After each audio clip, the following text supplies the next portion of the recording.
Welcome to More Than Meets These Guys. This podcast is a journey through Transformers from the beginning of the animated series, with two old friends coming at it from different perspectives. Together, we will go episode by episode, with the occasional extra, to look at how the show holds up, or if it's a trap of nostalgia. We'll be looking at things involved in the episode, whether there are real-world factors that crept into the writing, or if the episode is typical afternoon cartoon fodder. I'm Evan. I'm the lifelong fan. I'm familiar with pretty much all aspects of the franchise. Well, Ed here, he's familiar with Transformers, but it was really never something he enjoyed when he was younger. So thanks so much for joining us. We are happy you're with us. Ed, what's up, man? How you doing? I'm doing well. Last week I did that deep dive into rock and roll music, and this week I was planning on doing some level of research into Nissan and Toyota vans, like that little toaster-looking one, like Ironhide and like Ironhide and Ratchet. But I didn't have time. The reason being is that I was glamping this weekend. Oh yeah, how's that? It's perfect weather for it. Well, you ever been? You ever glamped? I've glamped, yes. I have stayed in old. It was like an old abandoned church cabin kind of thing, off the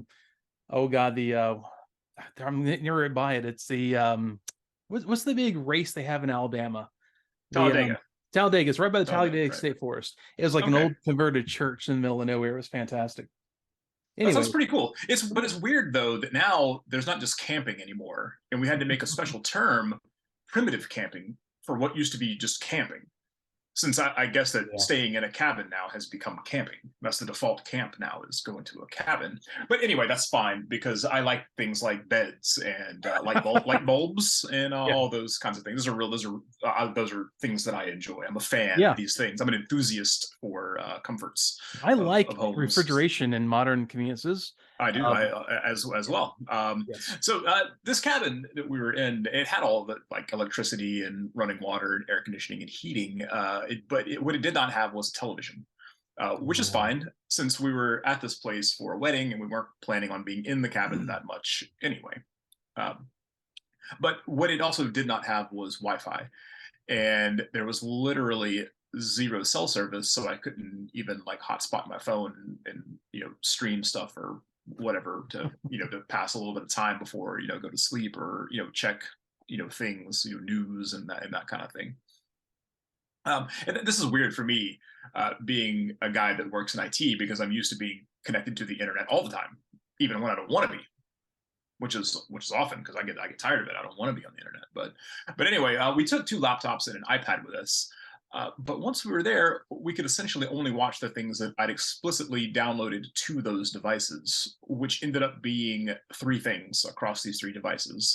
One was My Neighbor Totoro. It's a great movie. It is. One was Ponyo. Oh, wonderful great movie. Also a great movie.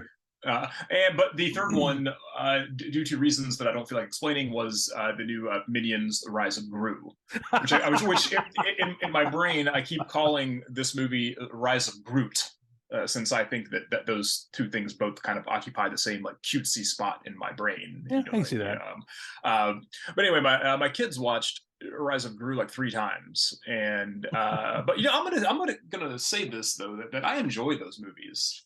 Those Minions movies. I think they're all pretty fun. I don't know that they're good, but I like them, and I know it's fashionable to hate on them, but they're pretty fun. I really like the period pieces they do, where they touch on all this stuff from like 60s spy movies and 70s action movies and this kind of thing. I think that's pretty fun, and they're pretty fun for what I call Shrek likes, which is a genre that I don't normally really care much about, but the reason that I call them Shrek likes, because we touched on this a couple of days ago, and you were like, what are you talking about? What's a Shrek like? What are you talking about? Shrek was the first one of these that I can think of where it is a kid. It's written for kids. It is a kids movie, but these were written with adults in mind as members of the audience, because I think what was going on when these types of movies were first being produced by like Illumination and whoever else, DreamWorks or whoever else was doing these movies back in the late 90s and the early 2000s when these first started coming out, was that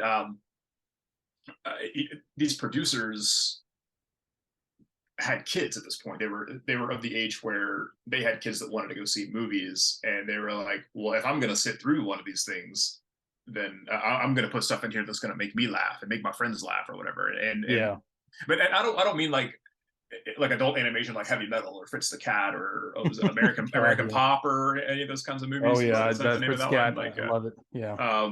But no, but I mean specifically, movies like Shrek that were made for kids. So yeah, and that as far as I can fathom in my brain, that is the origin. Is producers just did not want to put out yet more kids movies that they knew that their friends were going to have to sit through, so they just made these movies as sort of a nod to their friends. As whatever. But I like the Minions ones. Okay, are there any of those that you? I mean, actually enjoy and not just tolerate because you watch them with kids.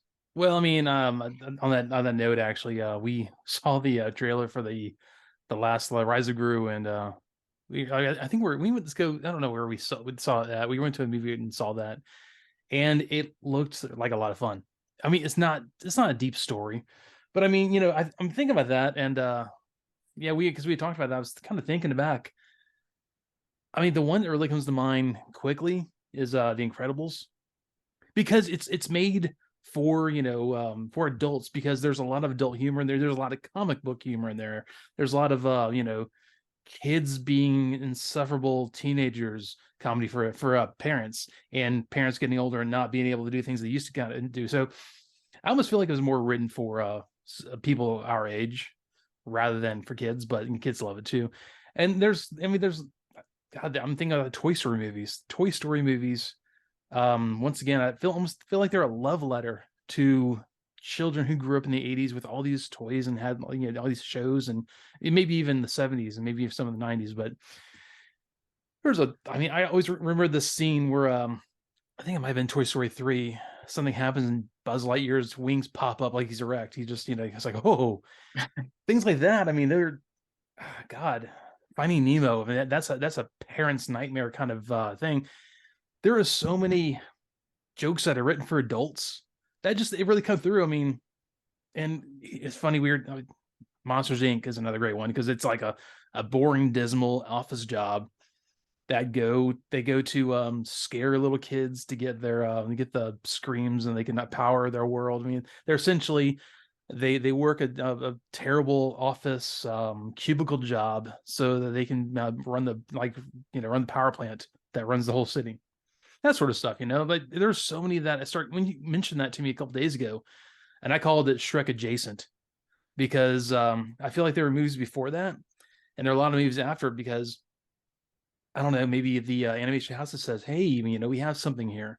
We have more of a I don't know, like a venue that we can go and take, get the adults there with the kids, because no adult wants to sit there and watch a really bad kiddie movie. So they got they got things in there for the adults to laugh at and the kids laugh at. So I think that's a good marketing strategy, a good business model for them. And so we've seen a lot of that in recent years. I mean, does anything else come to mind you? Well, I think Pixar almost kind of transcends that, though, because those are movies that just appeal to everyone. They have broad appeal. They appeal to everyone, and that's almost a separate episode. Dealing with that. With that they're kind of like the Studio Ghibli of CG animation. They have a very wholesome story in the background, and they're actually in Studio Ghibli. I wouldn't say that, because Studio Ghibli is very innocent in so many ways. But I don't think that's far off the mark, though, because I think at a cultural level, I think they both probably appeal to such a pretty broad range of people in in their respective cultures. I think that's a pretty accurate assessment there.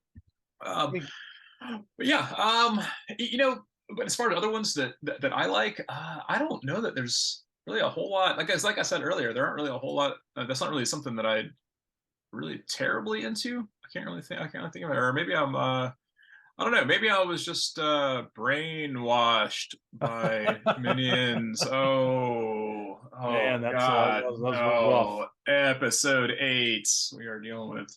Ooh, yeah. This is another 3-parter. Is that Is that It right? is. Well, in a way, it's almost like a four-parter because the countdown to extinction is kind of it kind of tags on the end of this. Now, I want to say something real quick to everyone who is listening to us every week, because I know we have people who are tuning in every week now, which I'm right here for, man. I'm excited about it. This guy I talked to here and there on Twitter, Danny Dominis. That's just his login name, anyways. He brought up last week. Wait! You say Danny the Menace, like Dennis? Dominus, like Oh, Dominus. Danny okay. Dominus. Oh, Yes. okay. So yeah, he brought up last week. He goes, well, next on streaming was Fire in the Sky. And when I had actually prepared for Fire in the Sky last week, he said, well, man, actually looking at this this readout here, broadcast date shows SOS Dinobots next. So broadcast date is what we're going by here. So I will say this though, when we do broadcast date stuff, they didn't always show the episodes in the right order. So this, I will tell you, this should have chronologically happened after the War of the Dinobots, which is after this. So, but well, wait. So, War of the Dinobots. Okay. War of the Dinobots, yeah. Oh, so we didn't. Oh, it's SOS Dinobots. Is what we yes, SOS Dinobots is the first one. Okay. War of the Dinobots, you're going to see Swoop and Snarl come into it. So this, but there weren't any Dinobots in this episode. No, not in this episode, but I saw a little preview for next episode. There's going to be all 5 Dinobots, which they've only shown 3 created so far. So you're going to see some discrepancies with broadcast dates and character introductions. So I'm going to say that first of all. So Danny wasn't wrong. And I got caught up in that too, because the streaming, I think when streaming, they try to fix it so it actually happens in the right chronological order. But we're going off broadcast date. So I'm going to say that right now. So there would be some things you're going, what, that's not, how are they here? They're not even here yet. Well, this is listed on Hasbro Pulse. This is listed as episode 8. So it is. We are going by every week. This is the current 8th episode that got broadcast. And on top of that, I mean, we're about a week and a half off of broadcast dates of 38 years ago. So we started about a week and a half after the original, the anniversary of the original series starting. And we're going as they actually were broadcast.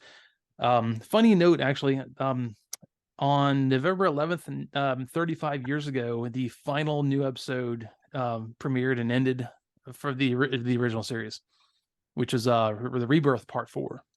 So that actually is 35 years ago is when the original show actually ended and just ran into reruns. So little side note there. So it went into broadcast new episodes for roughly 3 years, and now we came to the end of that. It started, and then like a little bit later, 3 years later, it actually ended. And then you had other shows, and it continued in Japan and all that sort of stuff. But anyways, that's a lot of side information. Let's get into this, man. So we start in the Malabar coast of India. We're in India. Yeah, this Maharaja has his solar panel or solar power plant. A Maharaja who looks very ginger. Dude, this Maharaja has straight up red hair. This Maharaja is a straight up, he's a straight up Irishman with this big beard. He looks like they made an effort to make his hair grow like he would have been some kind of fake Indian guy. Man, he looks good too. You know what he looks like though? He looks like if you took that big wrestler guy from Indiana Jones and the Temple of Doom, and the one that got smushed by the Rock Smasher, Pat Roach, if you took him and you palette swapped him. Like if you needed him like to be like in a video game twice, you would just palette swap him with red with like red hair. This is his alternate outfit. Right. Yeah, you press B and you get this guy. So But this guy has apparently made an extremely efficient solar plant here, where he has his solar panels floating out in the water. Yeah, 300 units per second. 300 units per second, units of energy per second. Yeah. However, his screen only says that he's only pulling 30 units per second. There's a little wiggle room in there, I think. Maybe inflation, man, it's big. It's we're currently at 7.7%. I mean, 10% inflation. I'm just gonna put that out there. That's it was maybe those waves. Maybe those waves. Okay. But when you just said the word animation, that word is gonna come up multiple times. Oh yeah. in this one. Oh man, yeah. So yeah, yeah. The Autobots are cruising down. They're in India also for some On reason. hydrofoils, man.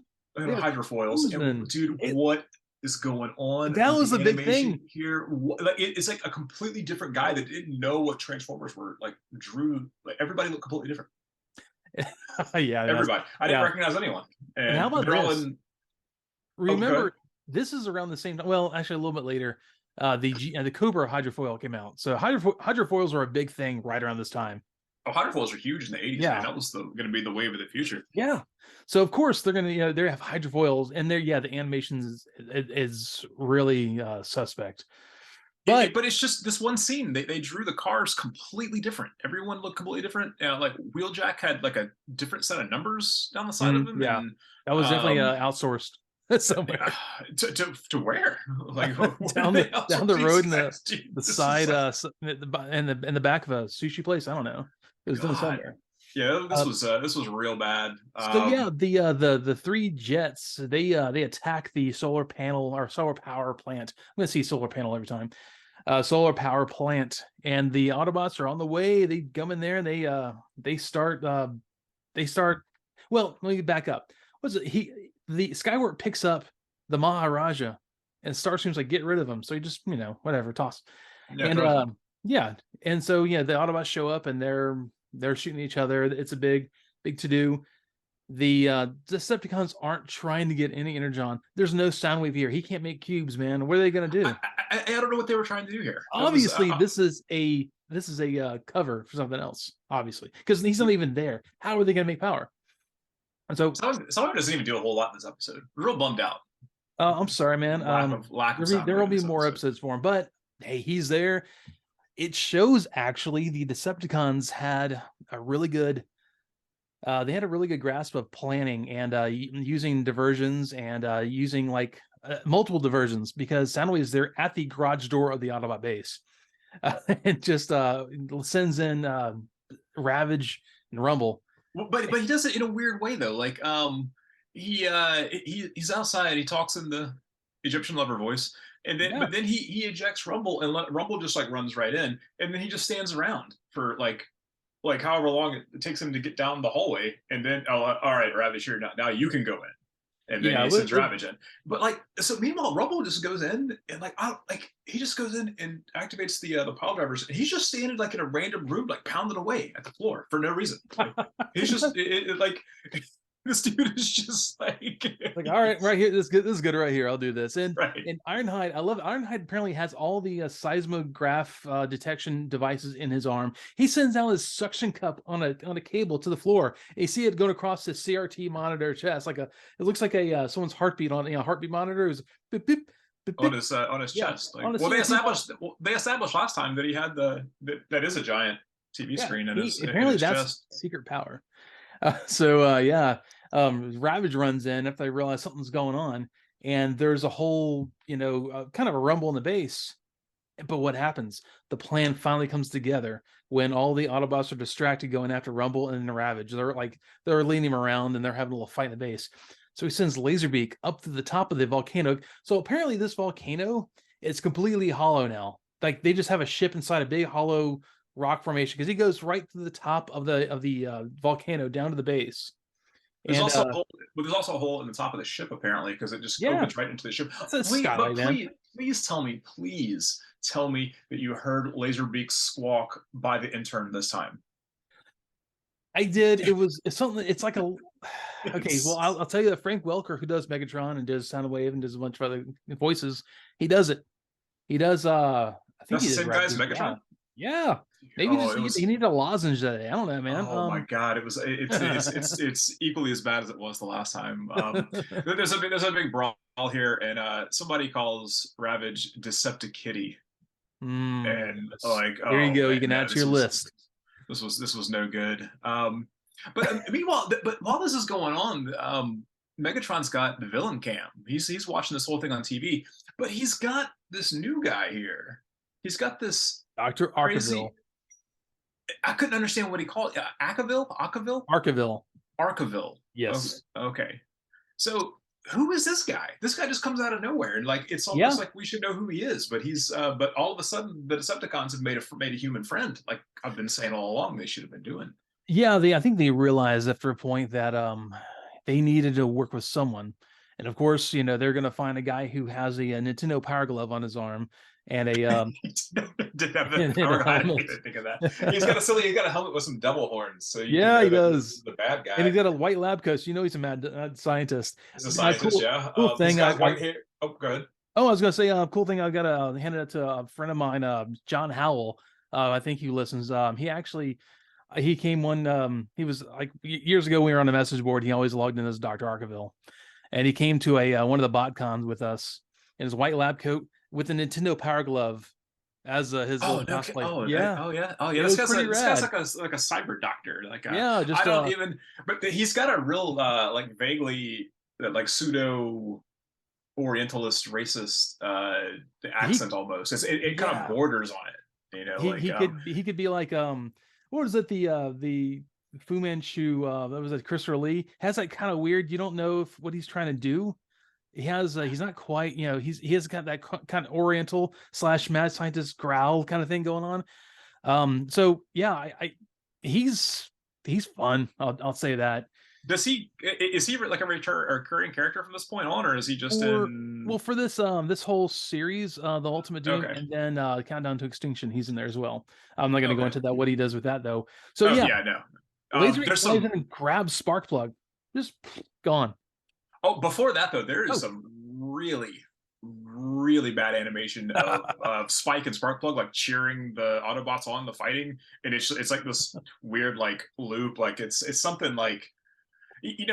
There's a music video. I think I only saw it one time back in the 90s. I think it's a Wu-Tang Clan video where they took, the opening of Speed Racer where he jumps out of the car and it kind of turns, and his arms kind of turn. So in this video, it was literally just that scene looped for 4 minutes. It looks like Speed Racer's rapping, he's just like looping back and forth with him, like, with hands going across the chest. So you could have, in theory, you could just take this thing and loop this for like 3 minutes and put it over like a Ghostface Killah song or something like that. And it would probably look pretty cool. What was there was really bad. There was like that scene, like was the last episode, the episode before, that had I think it was it Bumblebee or something? I know it was Spike. He got out of Bumblebee. Had that big arm. What was that scene? We had talked about it. Oh, he did. Somebody. I think that Wheeljack did that also, where he had the giant hand, like his hand was reaching out. Like we flash back to the Maharaja's palace, and I'll never get tired of saying the word Maharaja. That's a real fun name. And there was a rapper named Maharaja also. I don't doubt that, man. He was part of Mix-a-Lot's crew back in the 80s. That's where I heard but so they wrecked this dude's palace. They blew the whole roof off of it. Yeah, the dome's gone. Yeah. And like the whole thing with Laserbeak takes Sparkplug and goes. And Megatron's like sending signals to Skywarp and Starscream and stuff. Like, okay, we're done. We got it. You can go now. The best thing right here, they start like something's up, and Optimus Prime's like pecs start glowing. They're like vibrating, glowing. Like my logic circuits. What do you say? Like he says that does not satisfy my logic circuits. Meanwhile, he's flexing like Lex Luger from wrestling. This was weird. It was really out of character for Optimus Prime. It was there's no reason for it either. It's so bizarre because he in one episode, like in part of an episode, he's like this real empathetic, like human guy, and and he loves people and all this. And then in this one, he's just this cold, calculating robot through most of this one. It was really bizarre. So the Autobots decide that they're going to drive back to Oregon from India. Yeah, I guess they were going to hydrofoil across the Pacific Ocean. I guess that's fine. So we go back to the Decepticons headquarters, and the Seekers are again. They're fighting they're on an elevator, arguing and like physically fighting with each other. Yeah, and this is great because think Skywarp is. I think it is Skywarp. He goes like Megatron's plans. They just come out. They come together, and it was really well done. That thought out plan. I can't exactly remember what he says. And the Starscream goes, well, the problem with that plan is it costs us energy, and they just start. Skywarp's like being a bootlicker. Starscream is criticizing everything that Megatron does, and they just go at it. Start having a tumble in the elevator. Meanwhile, Thundercracker's over here like, man, I don't like you guys just whatever, man. I don't, he doesn't care. We get back to this weirdo cyber doctor. Dr. Archeville. He just puts a computer chip behind Sparkplug's ear and it disappears into his head. Yeah, he pulls it out of his power glove. He just like sinks into his skin, into his Sparkplug skin behind his ear, and that's hypnochip, man. Hypnochips are like that. You don't know that? You never had hypnochip?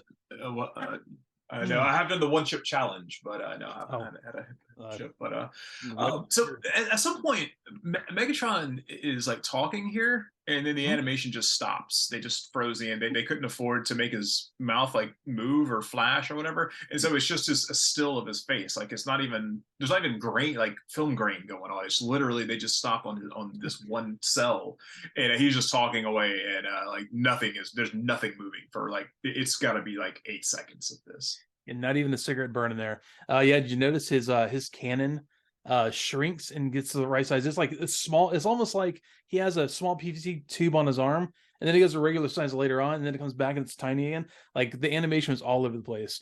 I did notice that. I noticed a couple other times. Or there was once where, at some point, Spike was hanging out with Bumblebee. And Bumblebee was in robot form, and so but they were standing kind of next to each other, but Bumblebee was drawn so small that like his feet are the front of the Volkswagen, right?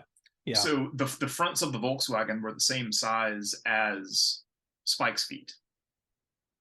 That completely checks out. Why so no, I'm not asking. I'm just yeah. So back at the base, though, all the Autobots are they're trying to figure out what to do, and they're kind of flipping out a little bit. And Prowl has his projection of a plan on this rock, and he says, I've got a plan if you have the cast iron manifolds for it. So apparently, if you have the balls for it, right. And as a side note, though, at this point in time, if you know much about cars, most cars from this era and prior would have had cast iron manifolds. There you go, makes sense. Although, especially Japanese cars would have. However, I don't think that they would have had these things because these are Cybertronian engines. So I don't think they would have had cast iron manifolds. Well, maybe it's something. Maybe it's something they picked up on Chip Chase's internet or something. I don't know. Where's Chip Chase been? He's back at MIT or whatever he does in his off time to have fun. I don't know. He's working for the military industrial complex. He's working for the DOD, man. He's making new weapons. All right. There's this great animation error. Like next scene though, Megatron calls Shockwave, and he's up here. He starts floating down slowly. It just stops finally. But it was like almost like he was levitating and like, okay, I'm gonna settle down. Okay, there we go. It was the weirdest thing. Yeah, but he started talking to Shockwave about the special cargo coming, and there's Dr. Archeville's like, what are you talking about? So Megatron's keeping Dr. Archeville in the shadows as much as he wants to. He needs him for the hypnochip thing, but he's not going to tell him exactly what's going on, which with good reason, as we find out later. So they bring out a fake Optimus Prime at this point, and they make Sparkplug attack this fake Optimus Prime, and apparently no, it's still Starscream. So the cyber doctor picks up he has a corded mic. He picks up. But he starts. It's almost like he looks like a rapper. Like he's because he's posted up. He's flossing against the computer, and he starts giving commands to Sparky. And Sparkplug like runs up to this fake Optimus Prime decoy, and he has like super judo now apparently, and he throws him across the room. Like it made him super strong. He runs and grabs his like lower leg and tosses him. Apparently, there was they got some like aluminum. He was like made like a Shogun warrior with like hollow plastic. Why didn't they do this before? Why didn't they do this way before? This way they could have had like all these fake Optimus Primes running around. I would have loved that. I would have loved a bunch of fake Optimus Primes. So, just enough to see Starscream go around like, oh, it's Optimus Prime. I'll be ready. Like, no, it's a model. He just said it was a model. Right. He said it for everyone. Yeah, apparently, Starscream doesn't listen at all. And so he just says like commands him. I love it too, man. I saw that microphone. I was like, man, he looks like he's holding like My First Years kind of Fisher Price microphone. It has a long cord. It goes into a little tiny amp that's orange and white. It's got like the Mr. Microphone. Like yes. Yeah. It's got the big like blue fuzzy the S filter on there. Right. Okay. All right. So, oh god, the next scene, dude. All right, we got to talk about Jazz, man. We gotta talk about this guy here because the Autobots are like on a cliff somewhere. They're gonna dive into the ocean, and so, oh god. So Jazz basically gives the order here, but he decides to bust out in a rhyme, and he says, "Into the ocean must be daring. Last one in is a rusty herring." Dude, the writing room was phoning it in this day. Like they were just like, dude, I don't care, man. Just rhyme herring with dough, and I don't care. So that was the only fish themed rhyme they could come up with here. But does Jazz always talk in rhymes? No, he does not. I didn't know if he did. And Scatman sounded real hoarse here. Like he needed a throat drop too. Like maybe he did the voice for Laserbeak earlier, and his voice was scratchy. But his battle raps are trash compared to Rumble. Just like completely wiped him out on the last one. Dude, it almost sounds like he was getting ready for the rap battle. He went there. Just he blew it on 8 Mile that day. He went home, man. He got tore up. Man, before he even started, Rumble didn't have to do anything. He already lost. Or Jazz already lost. Jazz, exactly. He like everyone looked at him like, man, no, okay. So, I gotta admit though, the Autobots actually have a sound plan. They're gonna burrow into the Decepticon base while there's an attack from above. Like there are good battle plans going on this episode. The writing's trash, the animation is really suspect, but the battle plans are really good. As good as you can have an auger on the front of a small transformer. It was like a Jeep, almost looked like a Land Rover kind of thing of brawn. I don't know exactly what its model is. I'll look it up later. And then you have a Camaro and a Windcharger, and then with them you have Cliffjumper. They're all going in a tunnel under the water. Under the water. Yeah. So right before that scene happened, though, there was a bit with Megatron like explaining a plan or explaining something to somebody, but that was a really cool, really moody version of the theme. Like while they were diving into the water, that was it was a real kind of weirdly modulated synthesizer thing. It was a little slow and didn't have a beat or anything, but that was real cool. I like that. But yeah, the old drill in the front of the thing that's real tiny but makes a giant tunnel that things can go through. That's a real common 80s cartoon staple. Like a lot of like Herculoids would have had something like that. Where yeah. God, yes. Well, Hercules came before this even. So, but where does all the debris from the drilling go? Also, it just goes away. It just goes away. It just absolutely goes away. They're drilling through here, and there's an underwater battle. All the guys that dove into the ocean, they're having a battle, and Thundercracker shoots a missile, and Bumblebee a missile underwater, and Bumblebee grabs it, and he turns it around and blows up Thundercracker. This was pretty funny. I mean, honestly, it was kind of cool watching the battle under the water. Apparently, they can now fight under the water, which is, I guess, maybe they got an upgrade. I don't know. They can now apparently do that just fine, and they can shoot lasers under the water. So, which is fine. Do that what you will. So they flash into the Decepticon base here, and Starscream is arguing with the Cyber Doctor, and Cyber Doc busts out with this line of, "How would you like me to reprogram you into a trash compactor?" I really like how they're becoming an appliance is the ultimate insult to a transformer. It's like these things have come up a couple times at this point, I think. So also I like that they kind of harken back to Windcharger's power. It has to do with magnetism. That's his whole thing.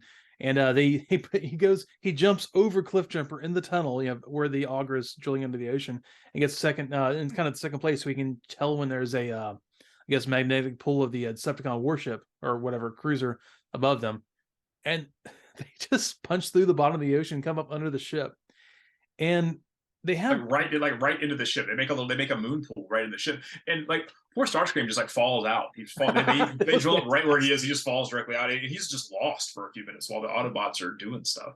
I gotta hand it to him. Apparently, they pressurize that ship nicely because there's like just a pool in the bottom of the ship, and it doesn't rush in there. So there's enough pressure to keep the water in there. I'm assuming, because isn't that how submersible labs work? Yeah, like in the Abyss. They have the moon pool. Yeah, exactly. So he shoots with his glass gun and basically causes the hull to rupture, which, glass gas gun rather. I guess if you have glass as a gas, or maybe the gas converts the metal in the glass. I don't know. It's one of those really gray, wibbly wobbly physics things that works in this. So yeah. I love this too. Starscream doesn't understand what's going on, but after the Autobots leave with Sparkplug, he's like, "Well, they're leaving. What's going on?" And Dr. Archeville tells him that, well, they've taken their slave with them. Well, he's like laughing like the mad scientist. He likes to say the word slave. He just relishes slave. Man, that's really that does not age well. No, it really doesn't. But so they go back to the base, and the Autobots are getting repaired. And Spike tells his dad he's glad to have him back. And Sparkplug responds, "No talk. There was work to be done." Work to be done, yeah. Once again, they're fixing up Sunstreaker here, and he tells him to be careful of his selenium shin guards. You know what selenium is? Selenium's a rock. Selenium is it is. It's an element that used for, among other things, used to make the very first solar cells. Which makes sense considering Sunstreaker's whole thing. Right. Yeah, I thought that was pretty. I thought that was pretty cool. And this whole episode started off with solar panels.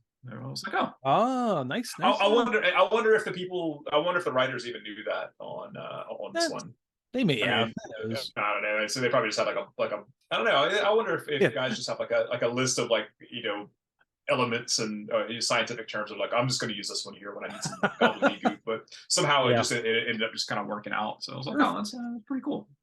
So Spike tells Wheeljack, "There's something wrong with my dad," and Wheeljack's like, "Yeah, there is." So what does Sparkplug do? He goes over and pulls open like Ratchet's hip and starts tinkering in in there. Leave me alone. My back is fine. It's like, what are you doing, man? Hands off. I guess that was the robot version of Me Too. Don't touch me. I didn't say you could. And then so so Dr. Archeville has his villain monitor up with his Fisher Price style microphone and commands Sparkplug to continue doing his stuff. He goes over to Optimus Prime and takes an elevator. Optimus Prime is standing there. Optimus Prime is just like standing up, like stationary, like he's turned off. It's like he's like a BattleTech mech or something like that. Yeah, I kind of did. And didn't it like he was he was just like completely turned off. It was really weird. Yeah, he rode to the top like he's working on his RX-78 Gundam. And he just starts working on Optimus Prime, and the Ratchet is going like, "I worked on him already. He's fine." Sparkplug shakes his wrench at Ratchet and says, "I'm a mechanic." He's so indignant about insulting his professionalism. I'm a mechanic. I know what I'm doing. Like Dr. McCoy. I'm a doctor. Oh God. So weird. So he's just standing there shaking the wrench, and there's a laser that goes through Optimus Prime's chest. Suddenly, everyone turns around and Megatron's walking in a side door he just made. Apparently, they have a garage door now and a patio door to the base. No explosions, no warning. They just knocked that hole right in there, and then dude, and once again, dude, Optimus Prime is completely taken out, man. He's like, Optimus Prime is like, I can't even think of an analogy for it. He's like, he's just like that, like I don't know, man. He's always getting beat up. Yeah.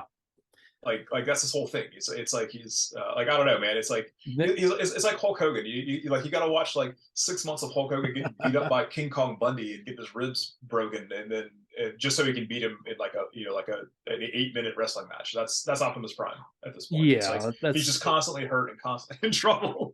That's pretty apropos, man. I'll be honest with you. He just almost like, okay, he's supposed to be the most powerful of the Autobots. So for the Decepticons to do anything, they have to take him out first scene every time. I don't know, maybe that's the whole point. Maybe they wanted to pull it like kids going, "Not my hero." Who knows? So yeah, Teletran 1 doesn't even alarm them at all. It doesn't set an alarm going off. But so the Decepticons show up and they are pinning down the Autobots, and the Autobots learn that their weapons are all offline when they try to fight back. Their rifles, even I guess they got worked on through their shins and their hips, so the rifle starts sparking out and they can't do anything. His Wheeljack's shoulder cannon doesn't work, and I don't know what sparked. Like, he must have been like going at it like 90-0 to get all of their weapons not working in that short time. Yeah, so Spike does this weird forward roll, like it's the clumsiest forward roll of all time. It's like me doing a forward roll. I'm real bad at them. But he finds a wrench, like a magic, like his dad's wrench. And yeah, and so we go back to Sparkplug, who's just talks like a robot, and brainwash people can't use articles in sentences. I don't know if you do this or not, Evan, but it's anytime canonically in television, if you're brainwashed, articles go right out of the window. You just turn into Frankenstein. And that's how that works. That's the mechanics of brainwashing. So Spike just drops this wrench into Teletran, and foam sprays everywhere. Foam is all over the place. It's getting all over everybody, and that because apparently that's how security systems work. Is so they just spray foam. Where do you come to, like, I found my dad's wrench as a panel open. It looks like I think he sabotaged this. I'm just gonna drop a wrench, see what happens. And all the fire retardant foam flies out, and apparently that short circuits Decepticon circuitry, so they can't shoot anymore. So they retreat. They don't. Dude, Megatron freaking out about this stuff, man. He is panicked about the foam, and so this is bad for robots. But water is not bad for robots. But apparently it's only really bad for Decepticons, because the Autobots just stay there and they get covered in the stuff, and later on they're just kind of cleaning themselves up. But why is this stuff even in the Ark in the first place? Like, why did they come up with a better way to deal with fires? Like, maybe something that it's like if human beings decided that, what would be really good in our sprinkler systems is like sulfuric acid. That'll definitely drown out the fires while people are in the building, right?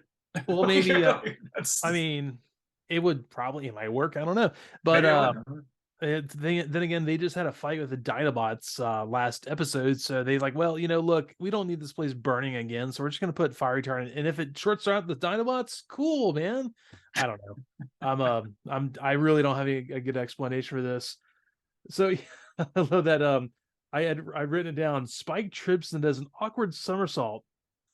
So by the way, how does he know it's his dad's wrench? His dad had a wrench. His dad was swinging a wrench around like, I'm a mechanic. Apparently that wasn't his wrench, or maybe that was. Did he have his name with like a quickie label? Those old label guns you like. Oh yeah, yeah. I love those things. Sparkplug Witwiki on there. Maybe he did. Maybe he engraved it. Maybe he used a Dremel and engraved his initials on all of his tools, or maybe he's just maybe he has a signature line of tools because he's a world-renowned mechanic. I love this though. Right before this happened though, Sparkplug tries to fight the hold, and Dr. Archeville pulls a very serious lever. He does one of those like pull down on the panel. Right. And Sparkplug screams and then backhands his son across the room, and then he must go to work. That's what he says. Must go to work. This reminded me of a lot of the movie Invaders from Mars. Oh God, where the dad gets real mad, and like he's got like a cut on his arm or something like that. His son's like, "What's wrong with your arm, Dad?" He's like, "It's barbed wire." And he's like, "No, but Dad, there isn't any barbed wire around here." And he slaps his kid. He's like, "I said it was barbed wire." And he slaps his kid across the room. That was a great is what it sounded like. And so, but then he turns into Darth Vader for a second though, because he's like, "Join me, Spike, and together we will rule." Like, what are you gonna rule? It just rule what? Like, when was ruling ever promised to It's a spark plug. I have to assume that Dr. Archeville is back at the base speaking in his My First Year's microphone. Tell him that we'll rule if he comes with you. Like, I can hypnotip him too. Does Spike have any ambition to rule? I mean, I don't know, man. Rule the Mesa? I don't know. Oh God, I don't know, man. Yeah, so we go. Oh, good. No, I was gonna say, like, so now the Autobots have a garage door and a side door, like I was talking about before. They just do nothing about plugging these things up. They don't even put a door in the main base door. No, they don't. They don't care about this. It's just it's done. They have a hole in the roof of their ship. It goes out through the top of the volcano because apparently volcanoes are hollow and they it just dude this whole thing just gets worse. This whole headquarters gets worse and worse and worse, and everybody's headquarters gets wrecked in this. Like the Decepticons, they have a big moon pool in theirs, and however, they're right here in the transition when we go back to the Decepticons. So there's a real nasty analog synth riff there, like a real like sawtooth riff. It's like 3 seconds long, and I think only I would recognize this. It was just it was real like real 80s, real like somebody just found a Moog and they were like, oh no, I'm gonna riff on this thing, dude. I'm gonna do some sick riffs on this thing, and they're like, all right, yeah, they stuck that in there, and that was awesome. That's it was like the audio equivalent of them doing the like the rainbow in the last couple episodes, so that was cool. But Megatron here reveals his plan, which is this dude is pulling a Silverhawks, and he is going to teleport Cybertron to the Earth so that the slaves can just ship the Energon directly to Cybertron. Yep. Like they're just going to throw it up in the sky, and Cybertron's gravity is going to grab it and pull it over to Cybertron. It's like they're just doing the plot of Dragon Riders of Pern at this point. But the Cyber Doc is upset. He's mad here because he finds this out, and he's like, well, when you teleport the planet here, it's just going to make catastrophes. There's going to be natural disasters left and right. There's going to be earthquakes and floods and stuff. And so that being said, who's going to do the work? I know this is great too. Like Megatron did not think this plan through at all. Megatron looks at it and says, "A small problem for your amazing genius." And the smarmiest, most ridiculously like sarcastic tone is fantastic. I gotta say though, this is actually the plot of this is pretty much the plot of Transformers Dark of the Moon, the third live action Michael Bay movie. They're going to make a giant space bridge and transport Cybertron to Earth. And people are like, but you're gonna destroy the Earth. Big deal. It's my home. So that was the whole thing. The Autobots arrive. And the Megatron sends the slaves out. They're like they're like the lemmings, and Optimus says, "No, we can't attack them now." Kind of but before that though, they Optimus Prime is back, in the Ark looking at Teletran 1, and he comes up. He deduces that the pylons form a space pyramid, with the apex being beyond this galaxy. Yeah. So, if that was the case, the angle of each pylon would be so minute that you wouldn't even see them as converging. They would all they were just going straight up straight up. So this was a cool concept, but yeah, it's silly overall. But no, I know. They're an alien race of cybernetic beings. They obviously know more about angles and subspace transportation. And but we'll get to that. Then we do. We'll get to that in a second, though. So there's a whole army of slaves, and but now Optimus Prime cares about not putting people in danger. You think it's not Spike, so nobody cares. It's like, did you notice also they all shop at the Gap. They have like a tan shirt on and like slacks. They all look like they came out of the khaki section in the Gap. But they're all wearing those yellow boots though. Those same yellow boots that yeah. Oh yeah. Oh, yeah, they all have matching outfits. It's crazy. They all worked in the same place. They're all I guess they all went to Sparkplug's place of work, whichever one you worked at this week. Closed. Yeah, and they're like yeah, let's the Autobots. Dude, these brainwashed dudes, they're picking up, dude. breaking branches off of trees and swinging them at these robots, dude. This was so good. They're hurling these big, but they pick up these rocks. Sparkplug grabs a branch and starts beating him Bumblebee over the head with it, and Bumblebee is like, "What's going on?" He calls for help. He calls for Spike to come help him. Yeah, he doesn't want to kill his dad. Like, bro, you're a robot with guns and stuff. Like, what do you like?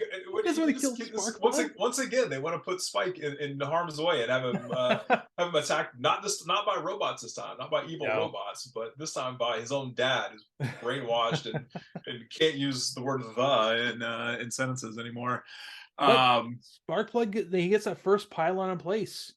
Apparently, he is so good of an engineer / a Ruby mine attendant / tailor of giant lab coats.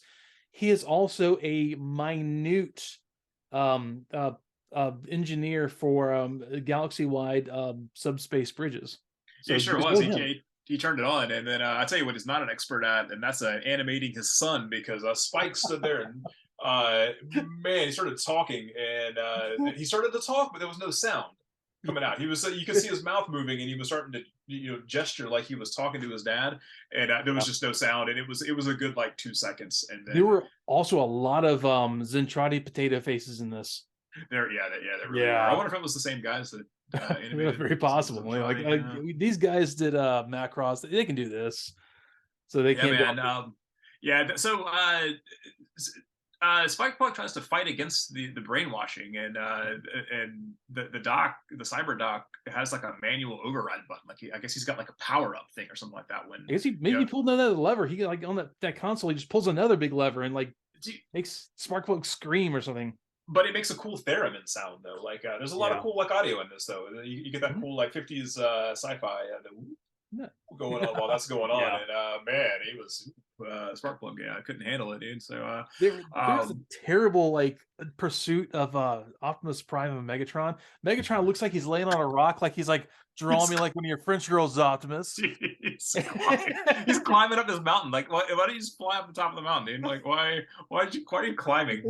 Sparkplug gets real mad because at some point Spike's like, "Dad, come on, you must fight this." And dude, never call me dad. He got so mad about being called, like, you deadbeat dad. You don't even want to be a dad anymore. God, his mom's gone. His dad's disowning him now. Dude, Spike's just gonna have to latch on to Optimus Prime like a surrogate dad, I guess, like all kids did in the 80s.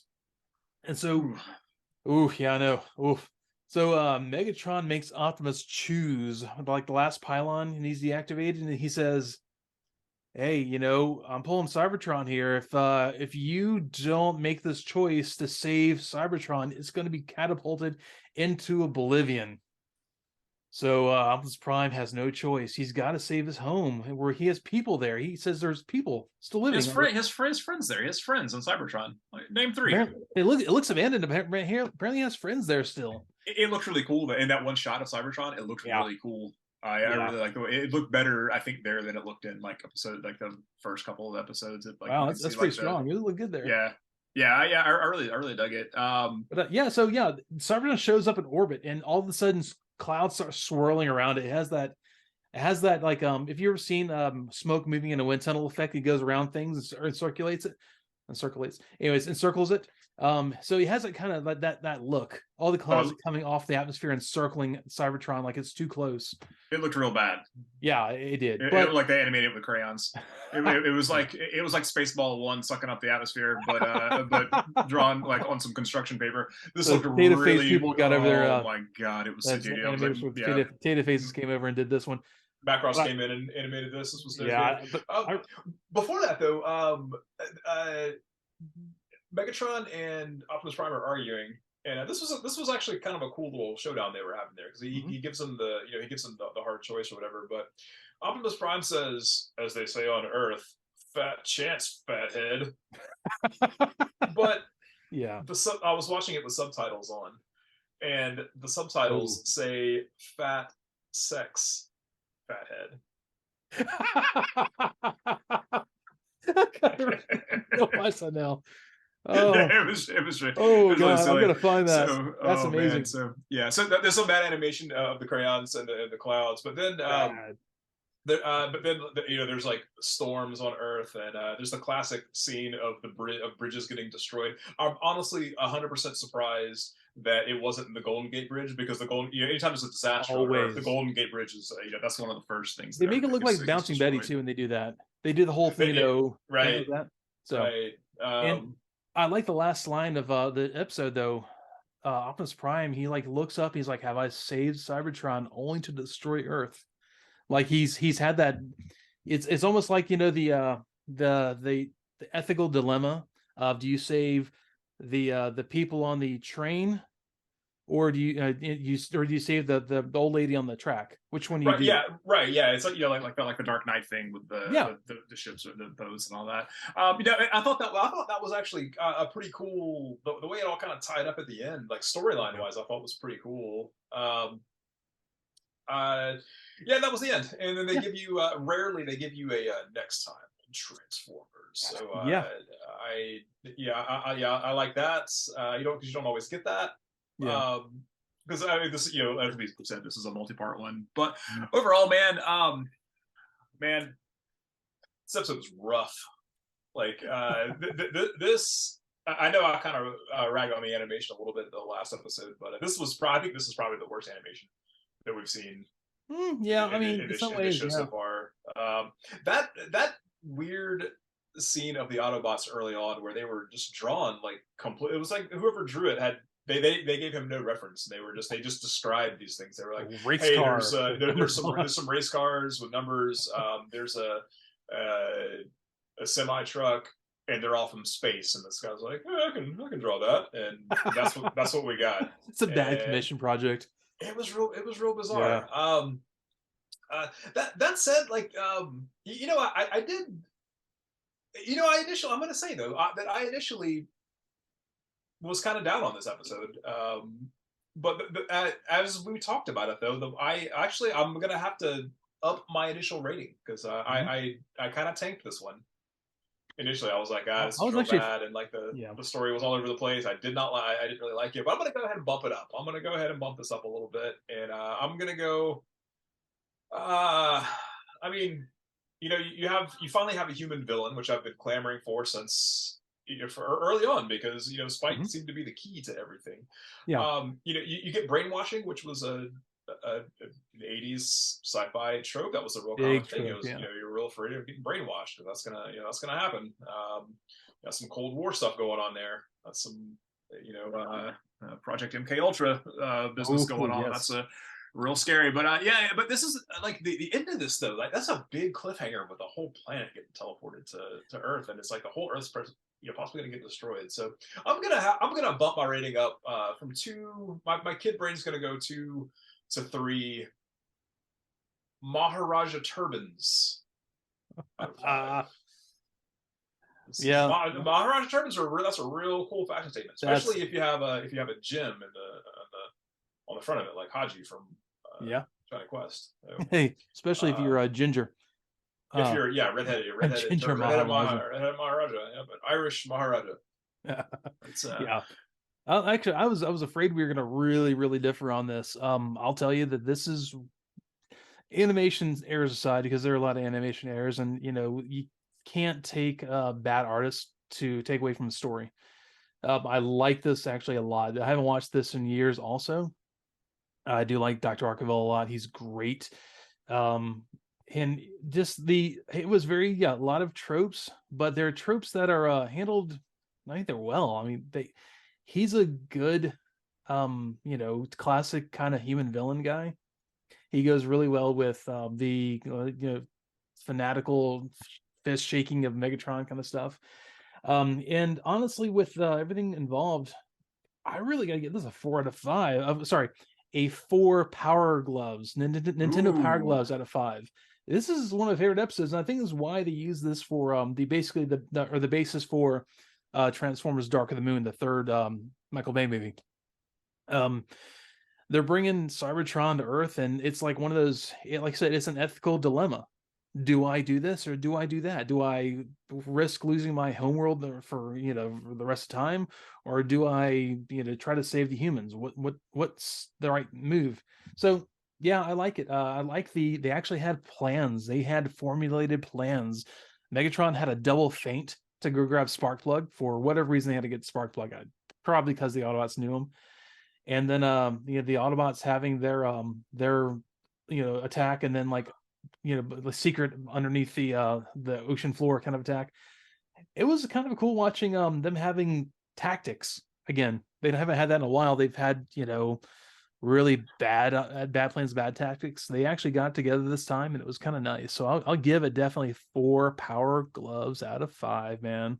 So yeah, I'm definitely intrigued to see where this is going, because this is it definitely got, like I said, towards the end is it kind of pulled together, and yeah, and yeah, it definitely got a lot cooler than I thought it was going to be, because I was like, man, I was this first like third of it, I was like, man, this is true. It's it's a lot of tropes, and it's also a lot of afternoon cartoon fodder, like a lot of it. But it's also, I like how they incorporate those buzzwords of the 80s and mid 80s, like solar power stations, and those are the new things. And he was all down with it. Hydrofoils, man. And I love the mega space bridge angle, and that the whole thing was really cool. I like the whole thing. The animation was a little suspect, but that's it to me. So yeah. I've never seen Dark of the Moon, so I figure we should do side ups and cover those at some point. I'll tell you, man, honestly, I think it was my favorite one. Because they just trashed Chicago. Oh yeah, okay, it was good. I liked it. Anyways, so yeah, that is this episode. I will tell you guys real quick, because I'm gonna get this down exactly right eventually. So if you want to get a hold of us, I'm gonna have this in the show notes. But edhatestransformers@gmail.com, and also morethanmeetstheseguys@gmail.com. All one word. MTMTG pod is our Twitter handle, and I'm gonna have links to the Discord, which we would like to get people talking in there. I've checked analytics. I really love doing that. It's one of my favorite things about this. And I'm looking at like where people are listening from, that I've gotten contact from where people are listening from. So I'd like to see talk to people, get that international audience going on as well as the national audience, and have that conversation. Kind of see what you guys think, and maybe questions you have, the suggestions you might have. I'd like to hear it all, honestly. And so yeah, Ed, man, would you like to take us out with a quote? I would, in honor of a Megatron plan finally working. Like a charm. I would have waited an eternity for this. It's over, Prime. Over Prime. Oh, yeah. When that comes up, man, I cannot wait to watch Transformers the movie and have that part come up. There's so much. Me too, because I've never seen it. So I'll tell you, the first half of the movie, second half, lots of good stuff. Yeah. Anyways, guys, thanks so much for being here, and I hope we will see you next week. And Ed, good seeing you, man, and I will talk to you soon. Roll out. All right, take it easy, y'all.